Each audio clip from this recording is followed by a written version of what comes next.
Hello friends, welcome again.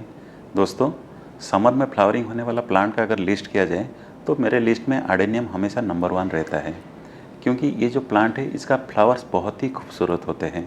अभी जैसे ये प्लांट अभी देख रहे हैं, इसमें जो फ्लावर है मल्टी पेटल्स में डबल कलर वाला फ्लावर है, और इस प्लांट का सिंगल पेटल में सिंगल कलर, डबल कलर और मल्टी पेटल में मल्टी कलर, सिंगल कलर, ऐसे बहुत सारे वेराइटीज़ में अवेलेबल हो जाएंगे।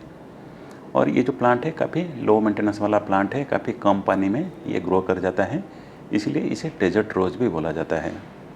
और इस प्लांट का फ्लावर के साथ साथ इस प्लांट का ब्यूटी इसका कॉडेक्स में छुपा रहता है। प्लांट का कॉडेक्स जितना मोटा रहेगा, जितना बड़ा रहेगा, प्लांट उतना सुंदर दिखता है और प्लांट उतना हेल्दी लगता है। ये कॉडेक्स जो है प्लांट का एज को भी डिपिक्ट करता है। और इस वीडियो में मैं आपके साथ शेयर करूंगा इस प्लांट को कैसे रिपोर्टिंग करना है। वीडियो को ज़रूर लास्ट तक देखिए, क्योंकि इसी वीडियो में मैंने कैसे रिपोर्टिंग करना है, कौन से महीने में उसको रिपोर्टिंग करना है, पॉटिंग सॉइल कैसे रेडी करना है, और रिपोर्टिंग करने के टाइम पे क्या क्या चीज़ का ध्यान देना है, कॉडेक्स को कैसे मोटा करना है, और उसके बाद क्या फर्टिलाइज़र देना है, ये सारा इन्फॉर्मेशन इस वीडियो में मैं आपके साथ शेयर करूँगा। तो चलिए वीडियो को स्टार्ट करते हैं।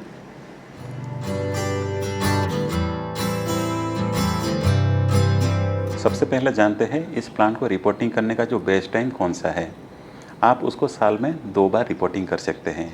एक टाइम है सितंबर से पहले, जैसे अगस्त 15 से लेके सितंबर फर्स्ट वीक, उसी टाइम पे आप उसको रिपोर्टिंग कर सकते हैं। और दूसरा टाइम है फरवरी 15 से लेके मार्च 15, जो स्प्रिंग का टाइम रहता है, उसी टाइम पे आप उसको रिपोर्टिंग कर सकते हैं।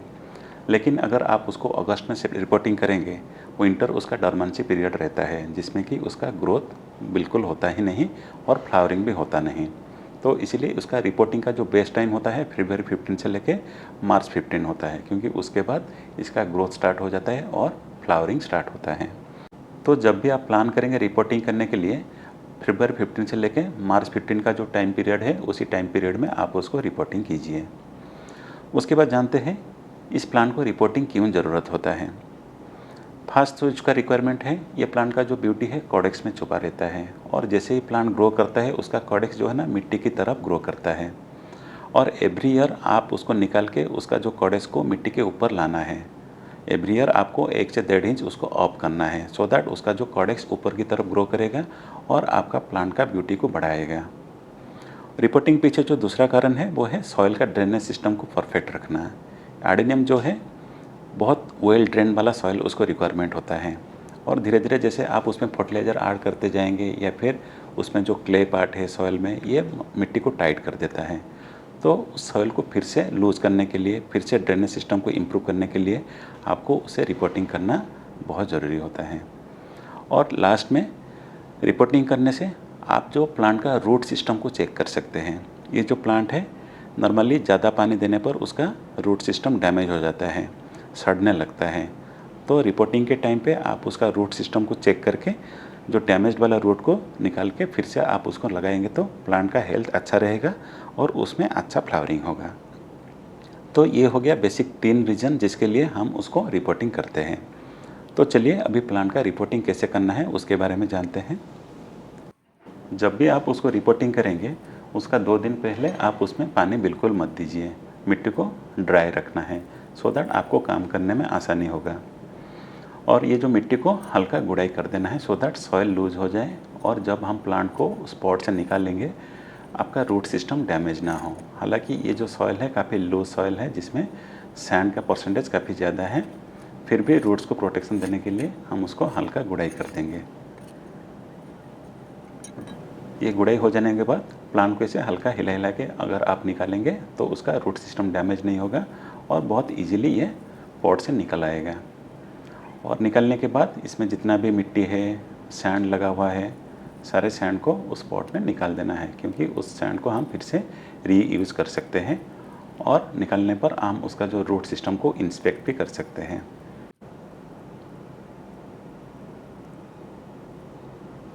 तो ये प्लांट में जितना भी मिट्टी लगा था सबको हमने हटा दिया है। उसको फर्दर क्लीनिंग के लिए एक बकेट में प्लेन वाटर लेना है, और इस प्लांट को उसी बकेट के अंदर डाल के उसमें जितने भी बचे कुचे मिट्टी है या फिर धूल है सबको पूरी तरह से क्लीन करना है, क्योंकि इस प्लांट का जो रूट सिस्टम को हम इंस्पेक्ट करने वाले हैं, जो भी ख़राब रूट है उसको हम निकालने वाले हैं, और जो एक्स्ट्रा रूट्स हैं सारे रूट्स को हमें निकालने वाले हैं।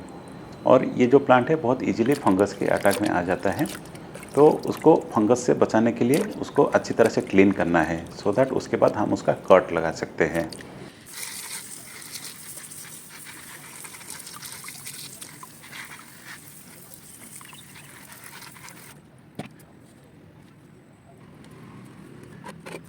तो ये हमारा क्लीनिंग प्रोसेस अभी कंप्लीट हो चुका है। उसके बाद हमें उसका रूट सिस्टम को चेक करना है और जो डैमेज रूट है उनको निकालना है।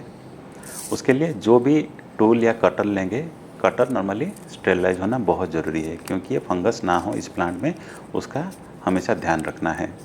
और मैं अपने सारे प्लांट्स को कट करने के लिए नॉर्मली न्यू रेजर ब्लेड लेता हूँ, और ये रेजर ब्लेड लेके जो भी एक्स्ट्रा रूट हैं सारे रूट्स को मैं इसे कट करके निकाल दूँगा। उसके बाद उसको चेक करूँगा अगर कोई डैमेज रूट है कि नहीं।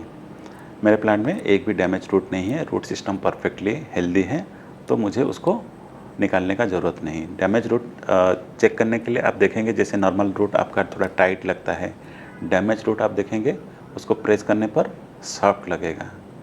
उसका कलर को अगर आप मार्क करेंगे हल्का ब्लैकिश कलर रहेगा, थोड़ा डार्क कलर रहेगा। अगर ज़्यादा डैमेज है रूट तो थोड़े थोड़े उसमें टूटा हुआ रूट्स पे आपको दिखाई देगा, बीच में उसका डिसकंटिन्यूटी रहेगा। तो ये चीज़ को देख के आपको डिसाइड कर लेना है कौन सा वाला अच्छा रूट है, कौन सा वाला डैमेज रूट है या फिर सड़ा रूट है। इस प्लांट में जितने भी एक्स्ट्रा रूट्स थे सारे रूट्स को मैं निकाल दूंगा, क्योंकि मैं नहीं चाहता है कि जो कॉडेक्स रीजन में मेरा कोई रूट्स डेवलप हो।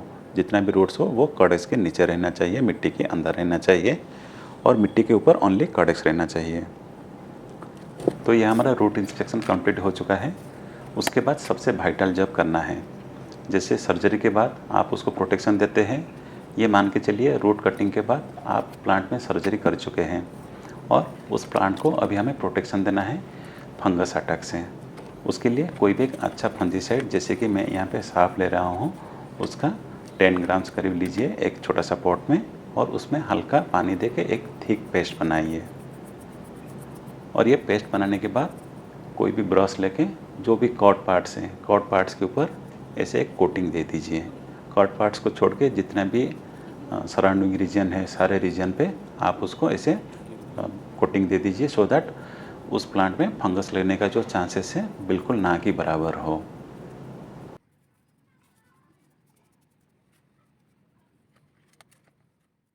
इसी तरह मेरे पास जितने भी आर्डेनियम के प्लांट्स थे सारे प्लांट्स का मैंने रोड प्रूनिंग कर दिया है, और उसमें फंजीसाइड का पेस्ट लगा के ऐसे रख दिया है।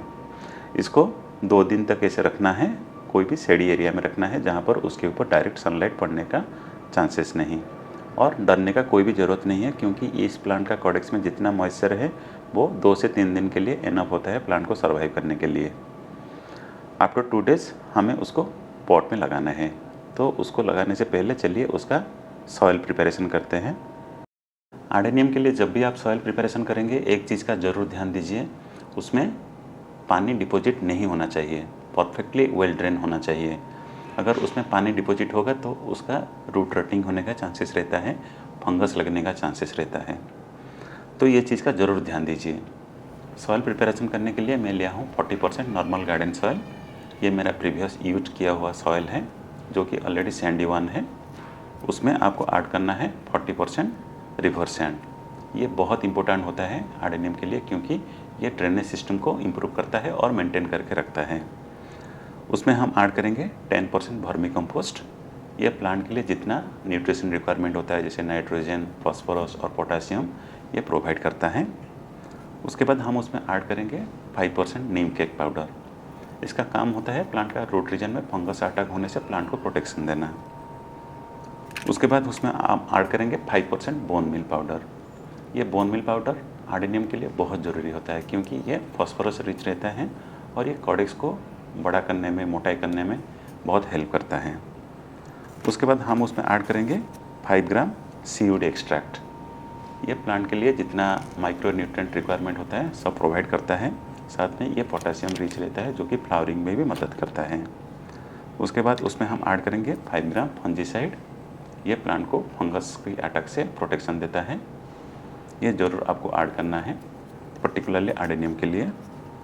उसके बाद हम उसमें ऐड करेंगे 5 ग्राम माइक्रोन्यूट्रिएंट्स। ये प्लांट के लिए जितना माइक्रोन्यूट्रिएंट रिक्वायरमेंट होता है सारा माइक्रोन्यूट्रिएंट प्रोवाइड करता है, जिससे कि प्लांट का लीफ का कलर मेंटेन होकर रहता है, ये डिजीज से प्रोटेक्शन लेता है। तो ये सारा चीज़ को ऐड करने के बाद उसको अच्छी तरह से मिक्स कर लीजिए सो दैट ये एक अच्छा मिक्सर बन जाए। और उस मिक्सर बन जाने के बाद चलिए उसका हम रिपोर्टिंग करते हैं।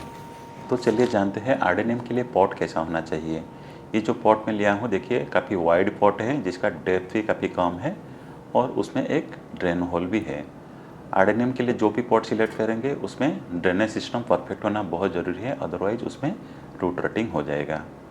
ये जो पॉट में लिया हूँ ये मिट्टी का पॉट में लिया हूँ, आप चाहे तो प्लास्टिक का पॉट भी ले सकते हैं, लेकिन वाइड पॉट होना बहुत ज़रूरी है। उसके बाद उस ड्रेन होल के सामने मैं एक टूटा हुआ गमला का पीस रखूँगा सो दैट नीचे ओनली जो एक्स्ट्रा मॉइस्चर है, एक्स्ट्रा वाटर है नीचे बह सके और हमारा जो प्रिपेयर्ड मिट्टी नीचे बह ना जाए। ये हो जाने के बाद हम जो मिट्टी प्रिपेयर किए थे उस मिट्टी को उस पॉट में डालना है करीब हाफ मार्क तक, क्योंकि उसके बाद उसमें हम जो हमारा प्लांट है प्लांट को रख के उसके बाद फिर से सेट करेंगे और जितना एक्स्ट्रा मिट्टी है हम उसमें ऐड करेंगे। तो ये हमारा अभी लेबलिंग हो गया है और ये जो प्लांट हम उसके ऊपर रखेंगे हम उसमें उतना ही मिट्टी देंगे सो दैट उसका जो रूट कवर हो, उसका कॉडेक्स बिल्कुल कवर ना हो, क्योंकि प्लांट जो है न्यूट्रिशन उस रूट के थ्रू में ही मिट्टी से कलेक्ट करेगा और कॉडेक्स ऊपर रहेगा तो आपका प्लांट जो है काफ़ी सुंदर लगेगा। तो ऐसे उसको पोजीशनिंग करके सेंटर में जितना एक्स्ट्रा मिट्टी है उस रूट के ऊपर देना है। और ये जो प्रोसेस को एवरी ईयर आपको करना है और एवरी ईयर आपका प्लांट देखेंगे 1 से 1.5 इंच ऊपर जाएगा और कॉडेक्स जो है मिट्टी के ऊपर हमेशा रहेगा। उससे प्लांट का ब्यूटी बढ़ता है और प्लांट काफ़ी सुंदर दिखता है। तो ये हमारा पॉटिंग कंप्लीट हो चुका है। अभी हमें उसमें वाटरिंग करना है। जब फर्स्ट टाइम उसमें वाटरिंग करेंगे तो 1 लीटर पानी में 1 ग्राम एप्सम सॉल्ट डालिए। ये प्लांट को स्ट्रेस से बचाता है और उसमें 1 ग्राम फंजीसाइड ऐड कीजिए। ये प्लांट को फंगस अटैक से बचाता है। उसके बाद उसको अच्छी तरह से मिक्स कर लीजिए और उस वाटर को उसका रूट रीजन में सारे प्लांट्स में दीजिए और उसका पत्ते में भी शावरिंग करके दीजिए सो दैट प्लांट को रिलीफ मिले। और ये वाटरिंग करने के बाद उसको कोई भी एक शेडी एरिया में कम से कम 3 से 4 दिन के लिए रखना है, जहाँ पर डायरेक्ट सनलाइट उसके ऊपर ना पड़े और कोई भी एक्स्ट्रा वाटरिंग, कोई भी एक्स्ट्रा फर्टिलाइजर उस प्लांट में अभी नहीं देना है। उसके बाद थोड़ा जैसे प्लांट सेट हो जाए उसके बाद हम उसमें फर्टिलाइज़र ऐड करेंगे। तो चलिए अब जानते हैं आर्डेनियम का फर्टिलाइज़र कैसा होना चाहिए। आर्डेनियम का जो फर्टिलाइज़र है उसका 2 रिक्वायरमेंट है। फर्स्ट जो है उसका प्लांट का हेल्थ और फ्लावरिंग के लिए रिक्वायरमेंट है, दूसरा रिक्वायरमेंट है उसका कॉडेक्स का ग्रोथ के लिए। उसके लिए मैं एक ऑर्गेनिक फर्टिलाइज़र यूज़ करता हूँ, साथ में एक NPK भी यूज़ करता हूँ। ऑर्गेनिक फर्टिलाइज़र में हर एक प्लांट के लिए मैं 2 चम्मच वर्मी कंपोस्ट लेता हूँ, उसमें 1 चम्मच बोन मील ऐड करता हूँ और 1 चम्मच मस्टर्ड केक पाउडर। उसको अच्छी तरह से मिक्स करके एवरी प्लांट का रूट रीजन में एवरी 30 डेज़ की इंटरवल में उसको प्रोवाइड करता हूँ। इसमें से जो बोन मील है बहुत वाइटल रहता है, क्योंकि ये प्लांट का कॉडेक्स को ग्रोथ में बहुत मदद करता है, क्योंकि ये फास्फोरस रिच रहता है। उसके साथ साथ एवरी 15 डेज़ के इंटरवल में मैं एक NPK यूज़ करता हूँ, जो कि एक बैलेंस्ड NPK, जैसे NPK 19-19-19 या फिर NPK 20-20-20। उसका जब रूट रीजन में ऐड करना है उसका 2 ग्राम 1 लीटर पानी में मिक्स करके ऐड करता हूँ, साथ में उसका 1 ग्राम पर लीटर वाटर में मिक्स करके उसका पत्ते में स्प्रे करता हूँ। इसको एवरी 15 डेज़ के इंटरवल में मैं ऐड करता हूँ। साथ में सीड एक्सट्रैक्ट का एक लिक्विड जिसका 2 ml 1 लीटर पानी में मिक्स करके एवरी 20 डेज़ के इंटरवल में इस प्लांट पे मैं देता हूँ, जो प्लांट के लिए जितना माइक्रो न्यूट्रिएंट्स रिक्वायरमेंट होता है वो प्रोवाइड करता है। तो ये हो गया उसका फर्टिलाइज़र। तो इसी तरह आप अपना आर्डेनियम प्लांट को रिपोर्टिंग कर सकते हैं, उसका केयर ले सकते हैं और उसमें फर्टिलाइज़र दे के उसमें भरपूर फ्लावर ले सकते हैं। तो यहीं पर ख़त्म होता है आर्डेनियम रिपोर्टिंग का वीडियो। उसका फर्टिलाइज़र के ऊपर मैं एक सेपरेट वीडियो बनाऊंगा, क्योंकि वीडियो ऑलरेडी लंबा हो चुका है। आशा करता हूँ वीडियो आपको अच्छा लगा होगा। अगर वीडियो अच्छा लगा है तो वीडियो को लाइक कीजिए, अपने फ्रेंड सर्कल में शेयर कीजिए, अगर हो सके तो चैनल को सब्सक्राइब कीजिए। तो मिलते हैं फिर एक अगले वीडियो में, तब तक के लिए बाय बाय।